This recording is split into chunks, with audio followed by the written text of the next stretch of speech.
since we already saw that how to add title and labels, now you may have doubt, like if you have multiple conditions, like we have these ages, right, and we have this average salary. So assume these are the average salaries for all developers, okay, like Java, Kotlin, all developers. And we also want to plot a graph of Python developers with this particular graph, okay. So let's just copy these lines of codes from here and paste it over here. And you can see this is the ages, okay. So if you have similar kind of ages for Python average salaries also, then you don't need to write it again, okay. If you have different ages, then obviously you can write that again, okay. So yeah, it's diff x. So I'll just write over here all ages and x for the x-axis, okay. So these are the ages for all developers, okay, and these are the these are the all developer salaries. And now we are going to write one more a list of Python developer salaries. So I already opened that in my second screen, and I'll just copy that from here. Okay, I'll copy that thing, and after plotting the first graph, I'll just paste that particular line, okay. So this is the Python developers average salaries. So this is all assumptions, so these are not the true values, okay. So don't go on that. And yeah, now we again need to create another plot for these particular values, right. So we are going to just write over here plt.plot, and in the parentheses, since we have the same x values, so we don't need to send any other list, okay. So I'll just copy this list from here, okay. I need to paste it over here as well. Yeah, now I'll paste it over here, and then we just need to write over here Python dev y, okay, that's it. So yeah, let's see what's going on over here. So these are the ages, okay, of the developers, and these are the basic salary, or you can say average salaries of all the developers. And then we plotted a graph using that age and that average salary, okay, average developer salary, and it will show this kind of graph, okay. And then we added one more conditions, that is we added Python developer average salaries, okay. So these are the Python developer average salaries, and we again plotted a graph with the same age values and a new Python developer salary values, okay.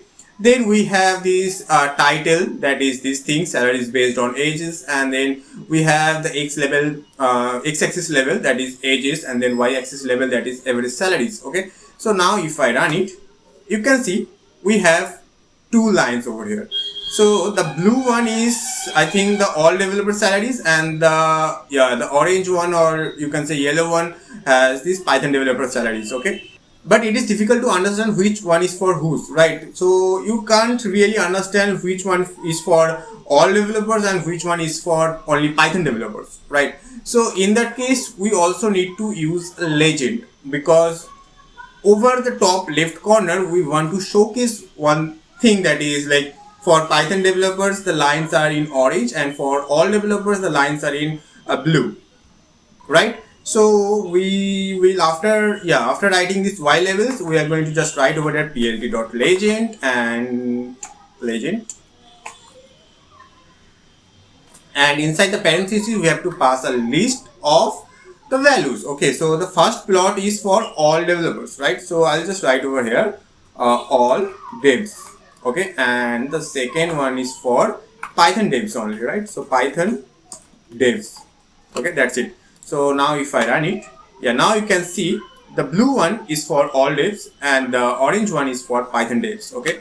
So yeah, you can use the legend using this method, as well as there is one more way, which is more simplified method, that is here you have to note which plot is the first one, then which plot is the second one. If you have multiple plots, then it is really difficult to check all the plots serially, right. So in that case, I'll just mute or you can say comment this out, and then while creating this plot, like this is the first plot for all the developers, right. So while creating this plot, we can just use one more thing, that is label, okay. Oops, yeah, label, okay, and that will be equals to, like, it is for all developers, right. So all devs, and then we can just create one more label for the second plot, and that will be for Python devs. Okay, that's it. Now if I run it, well, it is not showing this thing. That is because we didn't write the legend. Okay, so we have to write this thing. So pld.legend, and yeah, now we can just write only a blank parenthesis. We don't need to write the labels manually. Okay, it's because we already write those labels while creating the plots. So this is really a easy method. So let's run this cell. Yeah, now you can see we have these things over here, right? So in this way you can use the labels for different conditions, and in this way you can basically use this legend method. Okay.